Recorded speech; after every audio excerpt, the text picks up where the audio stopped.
But more importantly, especially government, there's a tendency to think of a pension fund as some big animal with lots of things.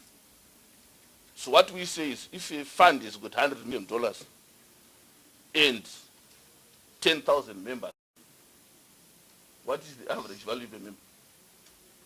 It's 10,000. So it may look big when combined, but when you break it into its components, down to the individual, the average fund value for a person is about $500, $600 in the market when the conversion. So the value was already lost. So to say you compensate people with the value that was already lost is rather theoretical. What may happen is that Jews are supposed to get 6, which is unhappy with it, he got 7 and I got 3. So we can start dealing with whether the 3 and the 7 can be divided by 2 so that we get 4.5 each, but we are still all unhappy at the end of the day. I think it's important to put closure to that before we do SI 142, because we are going to talk about the second round of compensation, which will not exist again. I would rather we agree that once value is lost, the only way to create it is to make the economy work again, and the assets will relate themselves. The market is efficient, perhaps not in the strong form, but certainly it's efficient. So the assets will relate, and that's the only way where the compensation can happen is to run the economy better and to do some skewed allocations to all the members of pension funds so that during their remaining last days, they can get some decent meal on the table. Thank you.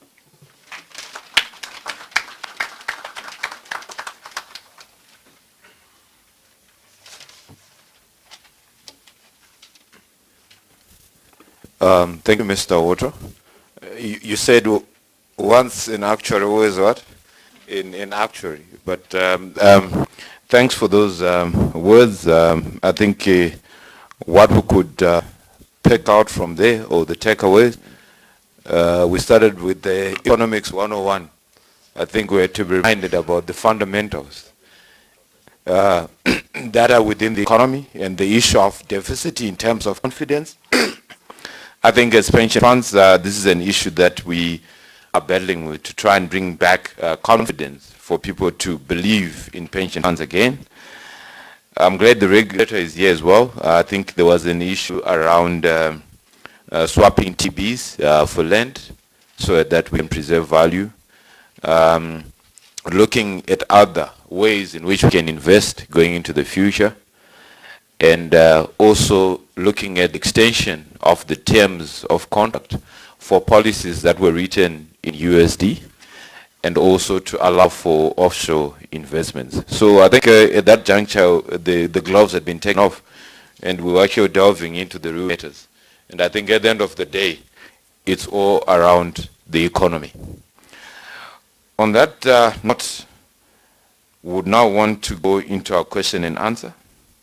Will not be here for too long, but what I'm going to do is that I'm going to ask for questions from the floor. We can take 3 to 5. I think there'll be a roving mic, and then when we take 3 of those or 5, then we can prefer answers, and then we can move on to another set of questions. Any questions, ladies and gentlemen?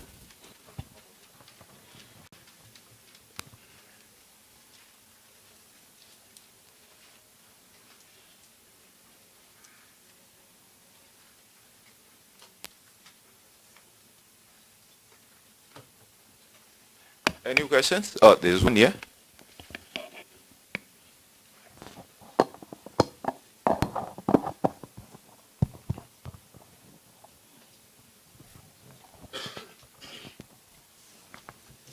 Thank you very much.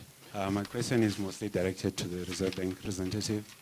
I just want to know, with regards to when you implement new policies, at what point do you consult various stakeholders?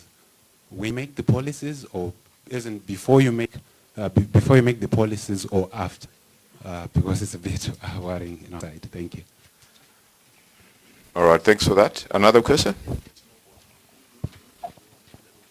I wanted to find out from ZAPF, what is the requirements for those areas which were in Zim dollars, the pension contributions which have not been paid, but they were in Zim dollars.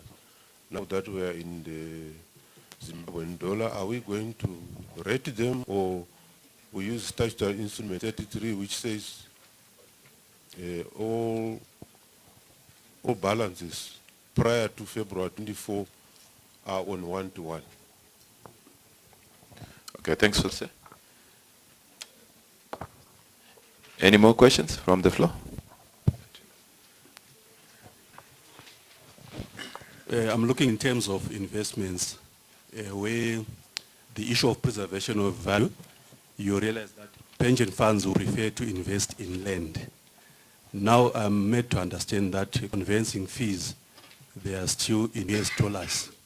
So my question would be to the legal practitioner here to say at what point are they going to review those rates, maybe in the Zimbabwean dollars? Because as it is now, it is prohibitive for you to pay some conveyancing fees as they are being rated. All right, noted.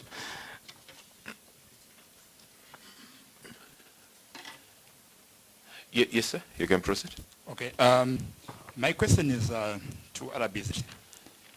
Was it an assumption that all the savings were at, on bond notes?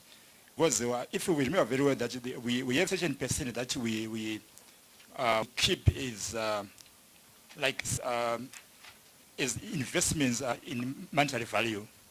So was it an assumption that we did not even save anything, in hard currency issues? All right. Thank you. Noted.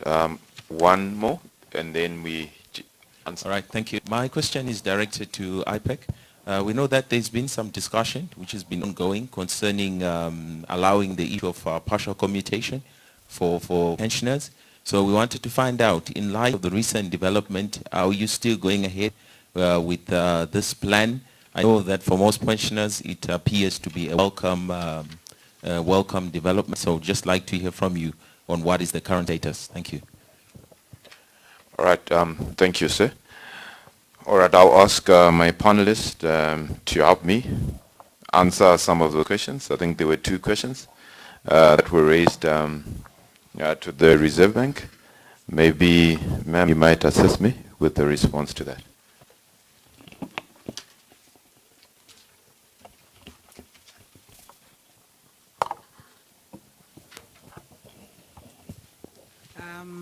Thank you very much for the questions. I'll be very frank enough to say I've got colleagues here from the Reserve Bank, economists. We're going to answer what we can. What we can't answer, we'll take up. I think that's just being very honest. Yeah. So on the first question, at what point do we do consultations?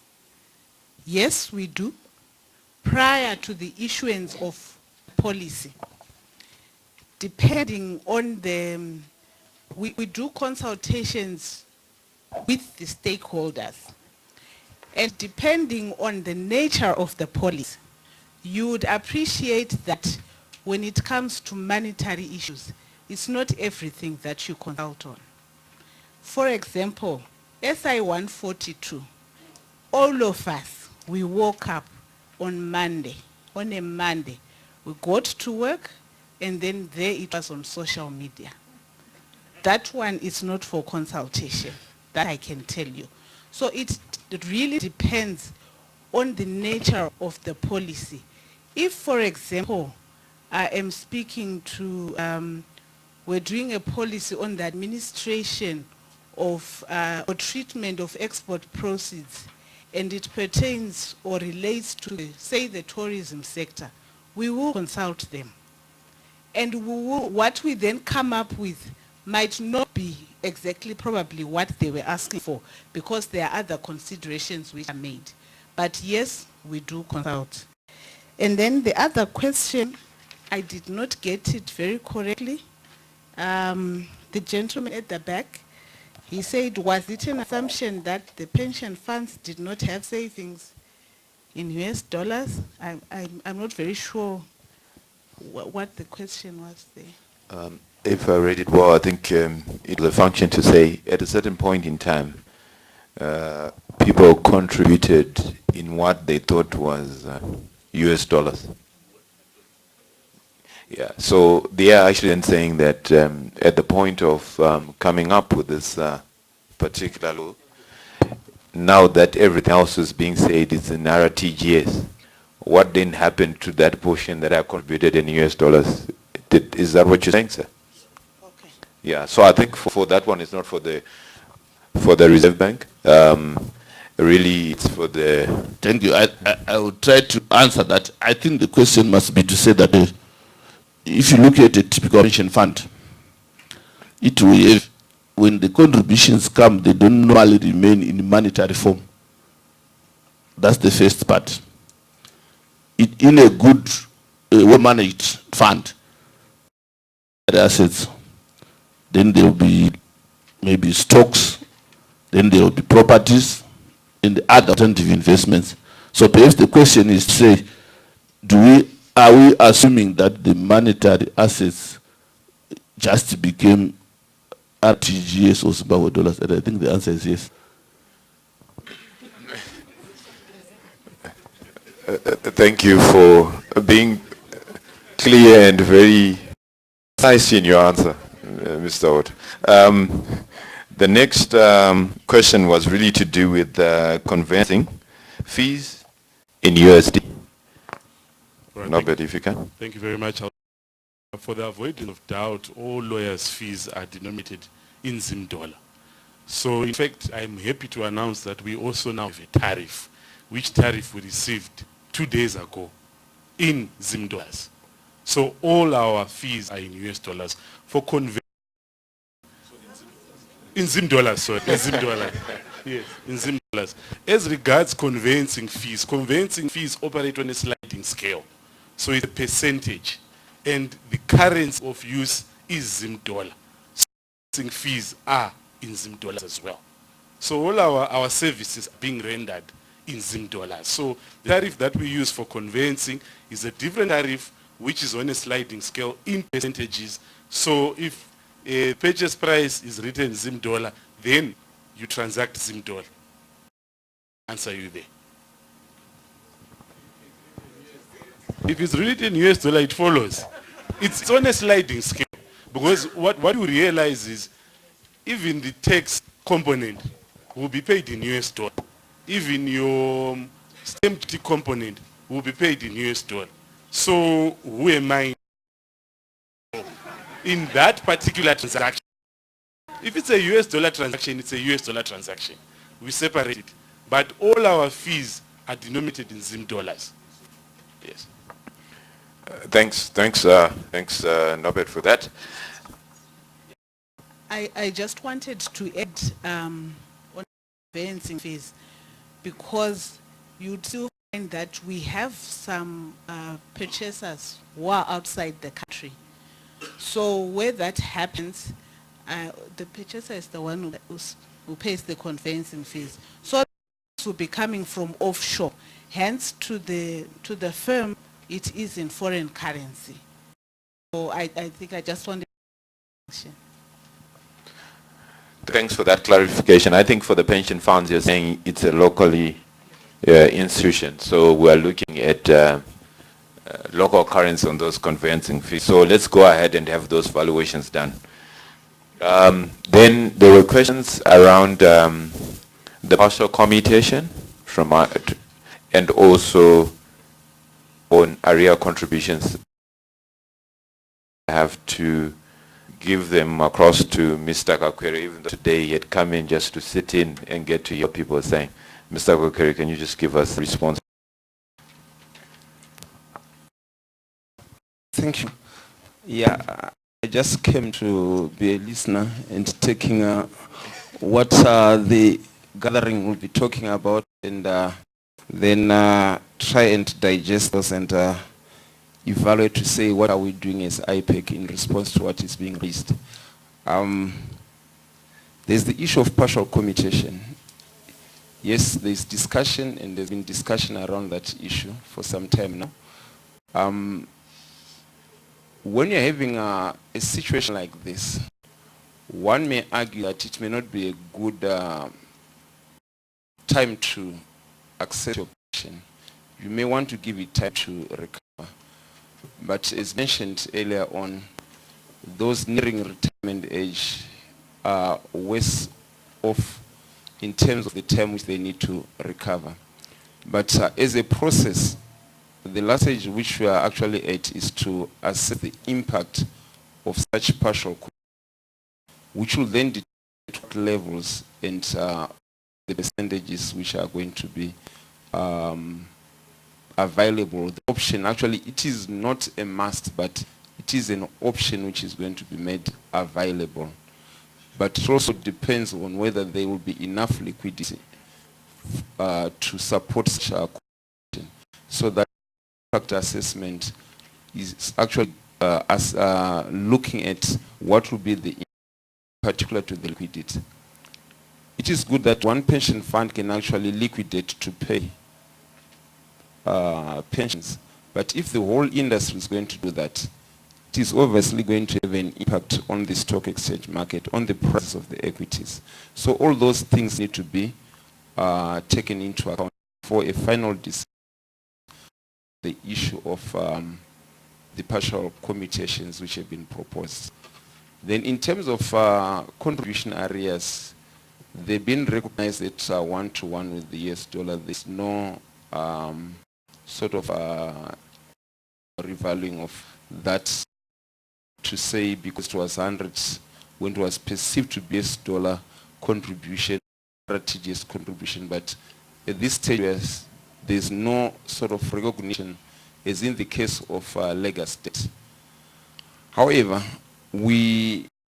whilst the issue of compensation is mentioned earlier on, it is a issue, quite emotive, but at the same time difficult to implement, which requires honest discussion between all the stakeholders. That's the direction which I.C.A.Z is actually moving towards. For the current developments, and we've learnt lessons from the question of inquiry. There's also need to revalue liabilities in line with assets should be revalued. So guidance still will be given to the industry to say, how are you then going to revalue the liabilities of the assets should be revaluing?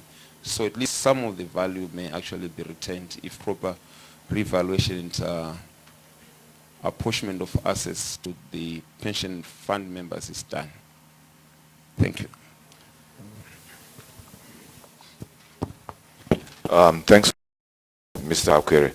Unfortunately, we have overrun. We were supposed to have finished this at 9:30, and I think we've extended by an hour. So in that regard, I know that there could have been some other issues that are in the flow.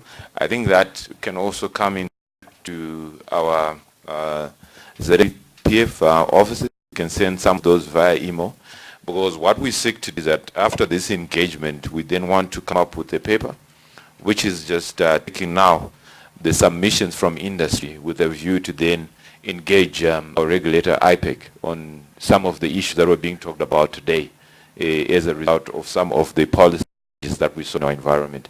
So what I'll do is that at this juncture, with your indulgence, I will call upon the DG for the ZAPF, Sandra, just to give us what we discussed, which will contain in a report, which we are then going to be engaging I.C.A.Z on, and also a vote of thanks. Sandra.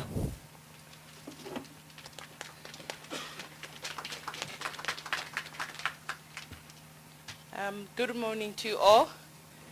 Thank you. It has been a very exciting discussion, deliberations. I think we got phone calls, emails, ZAPF, we need guidance. What should we do with this SI 142? I think as we gathered in this room this morning, this is what we are just trying to demystify some of this. I hope your expectations have been met through this discussion. RBZ, it's unfortunate Minister of Finance had promised to be here, but they couldn't come. But with the panel that we have, a high-powered delegation, I hope we've met your expectations. But just to summarize issues that have been allayed this morning, to say what issues do we need to deal with now in the big house.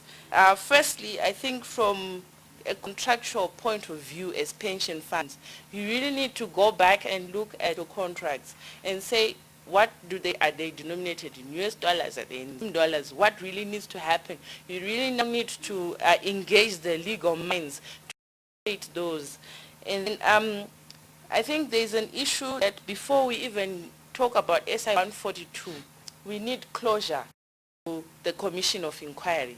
What should happen? I think this is an issue that is now feeding probably in part of our paper. I know we've done submissions to I.C.A.Z in the midterm budget, but I think this is also some of the things that need to be addressed to say, how are we going to compensate our members? Maybe as pension funds, we need to say, Mr. Hoto has highlighted, give us land in exchange for those treasury bills. I think which can be a welcome move. We unitize it. Each person gets a 0 point whatever in that land, and we know as pension fund that we own that land. There's been call for new products. I think let's now think as if there is no box to say, what's the way forward? Should we stick to our equities, money market, property? What is it? There's this talk from the lawyer to say intellectual property, patent. The industry is talking of retooling. What should we invest in? So everyone, as we leave this room, we really need to think outside the box, as if there's no box, and say which products should we come up with. It might not be an administrator's issue, but everyone in this room, we really need to think about it. There's also spoke of we need to create confidence. There is deficit in confidence. And the governed and the government, everyone, we have no confidence. And this confidence, it all starts with me and you.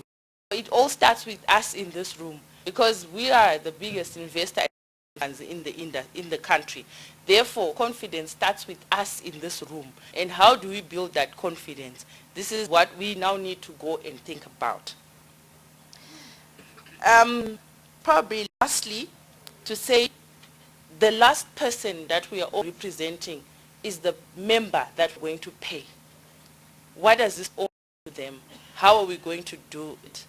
We need to now go back and look at our age profiles in the pension fund. How can we structure investments? But as highlighted, the most hard-hit person is going to be the one that is retiring today, tomorrow.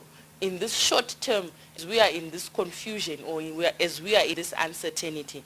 So we need to just go back to the drawing board and say, how are we going to ensure that we compensate, or maybe have some skewed compensation towards those members who are retiring. And then lastly is to thank each and every one of us in this room, especially our panel, RBZ, for giving us their time, Ms. Tembo from the I.C.A.Z, Gloria Zvaravanhu, from investment managers, Mr. Jubelah Magutakuona, our lawyer, Mr. Nobert Phiri, and the actuary, who says I'm no longer an actuary, but we still consider him as an Mr. Douglas Hoto. Our sponsors, we've got First Mutual, Old Mutual, and EcoSure. Thank you very much. For those who haven't had breakfast, breakfast will be served in the restaurant. You can make your way to the restaurant and you can have